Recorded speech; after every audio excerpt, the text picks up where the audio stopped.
ఈ హిందువుల్ని సపోర్ట్ చేసే పార్టీలు బీజేపీ లాంటివైనా, మైనార్టీలతో మేము నిలబడ్డామని చెప్పుకునే కాంగ్రెస్ పార్టీ లాంటివైనా ప్రజల మధ్య విద్వేషాల్ని, విభేదాల్ని రెచ్చగొట్టేటువంటి ధోరణిలోనే వెళ్తున్నాయి తప్ప ఎవరో కూడా ఉన్న ఇబ్బందికర పరిస్థితులను తొలగించి ఒక సేఫ్ ఎన్వైర్న్మెంట్ని రానున్న భవిష్యత్ తరాలకి సృష్టిద్దాము అనే కాన్సెప్ట్ కంప్లీట్గా వదిలేశారు వీళ్ళు.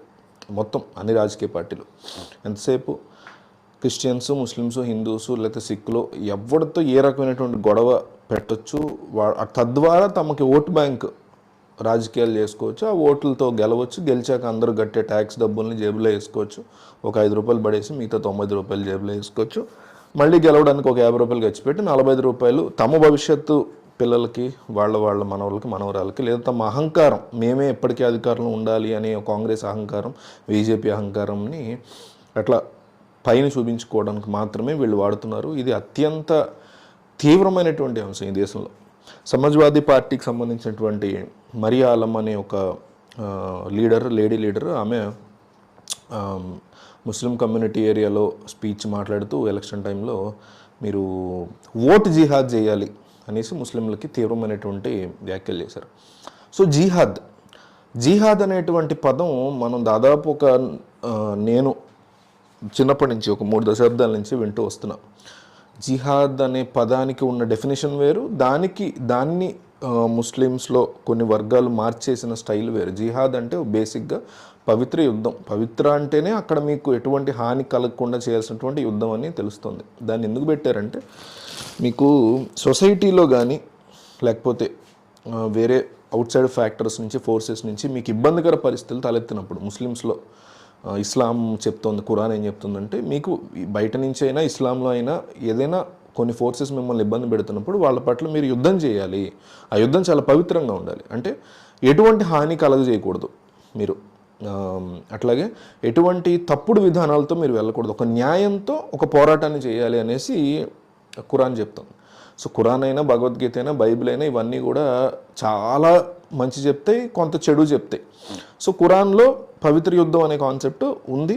అది నిజంగా వాళ్ళు కరెక్ట్గా అమలు చేస్తే డెఫినెట్లీ అది అమలు అవుతుంది, అదొక మంచి పద్ధతి. కానీ దాన్ని కంప్లీట్గా మార్చేసినటువంటి టెర్రరిజం అనండి, యాంటీ ఫోర్సెస్ ఆఫ్ సొసైటీ అనండి, వీళ్ళందరూ కూడా జిహాద్ అనే పదాన్ని కంప్లీట్గా మార్చేశారు.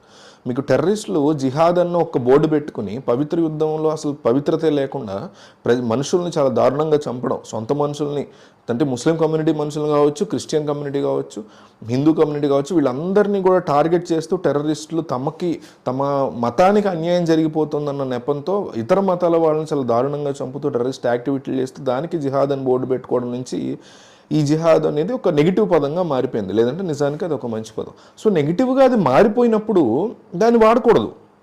ఈ ఎవరైతే లేడీ వాడారో ఆవిడ మరియా ఆలం అది వాడకూడదు, బట్ వాడారు. ఈ మధ్యకాలంలో కూడా మీకు లవ్ జిహాద్ అని, ల్యాండ్ జిహాద్ అని ఇట్లాంటి అలిగేషన్స్ కూడా చాలా తీవ్రంగా వస్తున్నాయి. సో జిహాద్ అనే పదం ఎప్పుడైతే మీకు నెగిటివ్గా అయిపోయిందో అసలు దాని పేరే ఎత్తకూడదు మీరు. అది ఎప్పుడైతే దాని గురించి ఎక్స్ప్లెయిన్ చేసి ఇప్పుడు నేను చెప్పిన సోదంతో చెప్పి అప్పుడు ఇది నిజానికి పవిత్ర పదం, కానీ కొంతమంది ముస్లిమ్స్ అట్లా టెర్రరిస్టులుగా మారి ఆ రకంగా దాన్ని వాడారు తప్ప ఇది నిజానికి ఖురాన్ చెప్పినటువంటి ఒక మంచి పదం అని చెప్పి ఆ తర్వాత మీరు ఓటు జిహాద్ వేయండి బీజేపీ మీద అని చెప్పాలి. డెఫినెట్లీ ఆవిడ చెప్పడాన్ని నేను సపోర్ట్ చేస్తాను, కానీ ఆ పదం యొక్క యూసేజ్ ఆఫ్ వర్డ్స్ ఏదైతే ఉందో అది చాలా రాంగ్గా కన్వే చేశారు ఆవిడ. సో ఆ కన్వే చేయటంలో ఏమైందంటే ఆల్రెడీ జిహాద్ అనేది ఒక బ్యాడ్ పదంగా వస్తుంది. జిహాద్ అనగానే అది ఇతర మతాలకు సంబంధించిన వాళ్ళ మీద ముస్లిమ్స్ చేస్తున్నటువంటి ఒక దారుణమైన కుట్రగా, కాన్స్పిరసీగా ప్రజలు ఆ రకమైనటువంటి ఫీలింగ్తో ఆల్రెడీ ఉన్నారు. దాన్ని రూపుమాపాల్సిన ప్రభుత్వాలు కానీ ఇట్లా సొంత సమాజ్వాదీ అంటే మైనారిటీస్కి సపోర్ట్ ఉండే కాంగ్రెస్, సమాజ్వాదీ లాంటి పార్టీస్ కానీ ఎట్లా ఎక్స్ప్లెయిన్ చేయకుండా దాని గురించి నోటుకు వచ్చినట్టు మాట్లాడుతున్నారు. సో ఆవిడ మాట్లాడడమే దరిద్రం. ఆవిడ అసలు అట్లా మాట్లాడకూడదు. ఆల్రెడీ కేసు ఫైల్ అయింది ఉత్తరప్రదేశ్లో.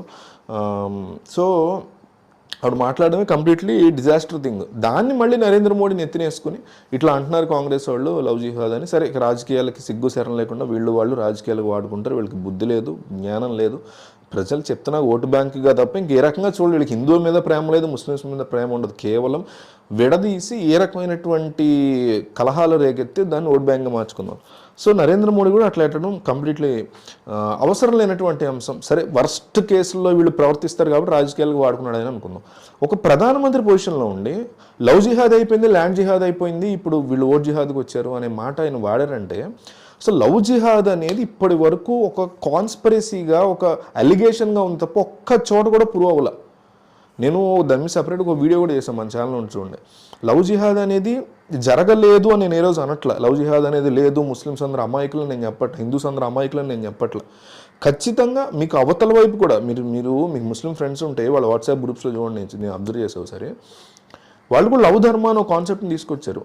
ముస్లిం అమ్మాయిని హిందూ అబ్బాయిలు ట్రాప్ చేసి హిందువుల్లోకి మార్చుకోవడం. అంటే ఎలిగేషన్స్ ఇవన్నీ కూడా ఇట్లాంటి జరుగుతున్నాయా అంటే హైలైట్ అయినప్పుడే తెలుస్తాయి.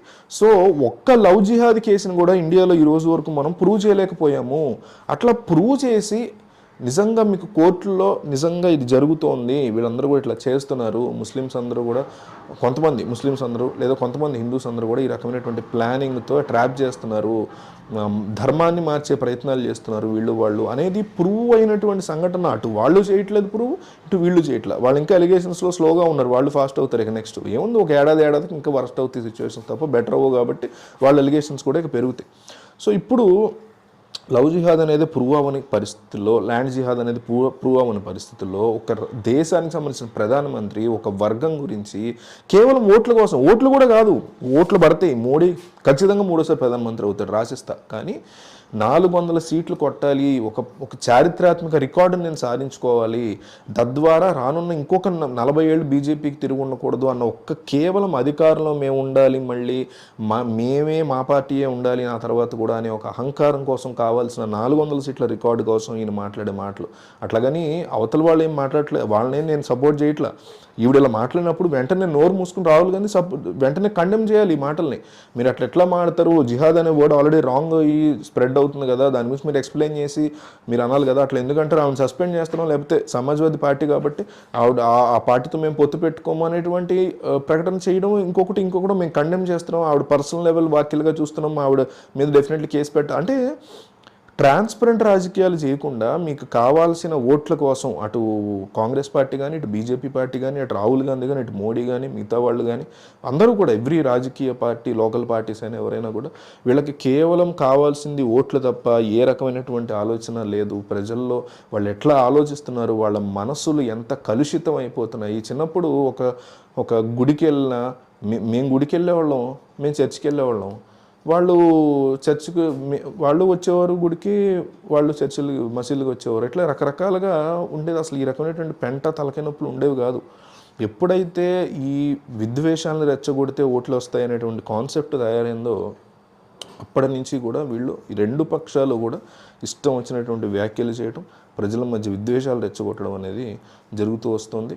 ఇందులో ఈ ఓటు జిహాద్ అనే కాన్సెప్ట్ వచ్చినటువంటి అంశం ఏంటంటే, ఆవిడ ఉద్దేశం మీరు పవిత్ర యుద్ధం చేసి ఓట్ల ద్వారా మోడీని, బీజేపీని ఓడించాలి అనేది ఆవిడ ఇంటెన్షన్ కరెక్ట్ అయి ఉండొచ్చు. But usage of words definitely తప్పు, దాని మీద కేసు పెట్టచ్చు. ఆ అంశాన్ని ఎక్స్ప్లెయిన్ చేయకుండా ఇష్టం వచ్చినట్టు మాట్లాడడం, వాళ్ళు రెచ్చగొట్టేలా చేయడం తప్పు. అండ్ రాహుల్ గాంధీ లాంటి వాళ్ళు కానీ, కాంగ్రెస్ పార్టీ కానీ, సమాజ్వాదీ పార్టీ హెడ్స్ కానీ ఎవరు కూడా ఈ అంశాన్ని కండెమ్ చేయకుండా సైలెంట్గా ఉండడం తప్పు. దాన్ని మళ్ళీ నరేంద్ర మోడీ ఉపయోగించుకుని లవ్ జిహాద్ అని, ల్యాండ్ జిహాద్ అని జనరలైజ్ చేసేయడం థింగ్స్ని. మీకు ఒక్క కేసు కూడా ప్రూవ్ అవ్వకుండా మీరు ఎట్లా జనరలైజ్ చేస్తారు? నిజంగా జరుగుతోంది లవ్ జిహాద్, మదర్సాల్లో కూర్చుని పిల్లల్ని తయారు చేస్తున్నారు, హిందూ ఆడపిల్లల్ని ట్రాప్ చేసి పెళ్లి చేసుకుని ధర్మాలు మార్చాలని. మీదే కదా ప్రభుత్వం, ఉత్తరప్రదేశ్లో మీదే కదా, ప్రతి చోట మీదే, దేశవ్యాప్తంగా మీకు ఉంది కదా, హోమ్ మినిస్ట్రీ మీ చేతిలో ఉంది కదా, మీ బెస్ట్ ఫ్రెండే కదా అమిత్ షా. ప్రతి దాని మీద చర్యలు తీసుకునే దిశగా ముందుకు వెళ్లకుండా కేవలం దాన్ని అక్కడితో ఆపేసి రాజకీయాలకి వాడుకోవటం.